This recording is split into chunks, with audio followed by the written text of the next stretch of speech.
Kayo na ba? Kim Pao sumagot sa tunay na relasyon. Matapos ang matagal-tagal na pananahimik at pagbibigay ng pa-sweet na moment sa publiko, sa wakas ay nagsalita na sina Kim Chiu at Paolo Avellino tungkol sa tunay na estado ng kanilang relasyon, at ang sagot nila. Nakakakilig. Sa isang eksklusibong panayam, hindi na nakaligtas sina Kim at Paolo sa tanong na gustong-gusto ng marinig ng buong Kim Pao Nation. Kayo na ba? Kim, na tila nagpipigil ng ngiti, ay sumagot ng, "Mas mahigit, masaya po kami. Masaya ako, at safe ako sa taong kasama ko ngayon." Paolo, naman ay diretsyong nagbitaw ng linyang, "Mas mahigit, kung ano man yung nakikita nyo, totoo yun." Boom! Kilig overload. Clues na hindi na nila kayang itago. Holding hands behind the scenes sa mga taping at guestings. Mga sweet glances and private jokes sa "It's Showtime." Parehong umamin na mas naging inspiredong magtrabaho dahil sa isa't isa.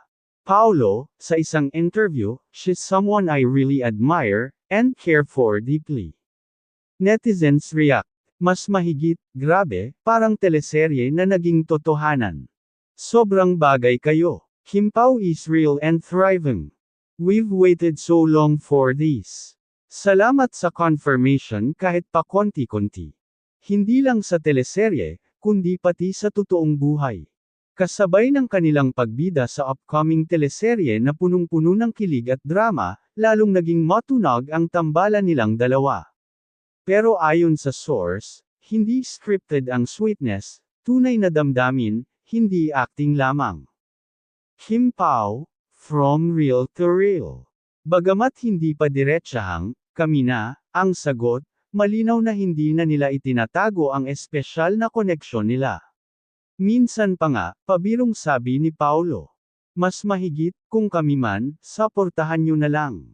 Baka kayo pa ang ninong at ninang." Sa wakas, Kim Pao fans, may liwanag na ang love story na matagal ninyong inaabangan. Sa mga titig, haplos, at mga salitang panang damdamin, isang bagay ang malinaw, may mahalaga silang pinuprotektahan, ang isa't isa. Stay tuned dito lang sa Celebrity Hub para sa lahat ng Kim Pao Real Love Story updates.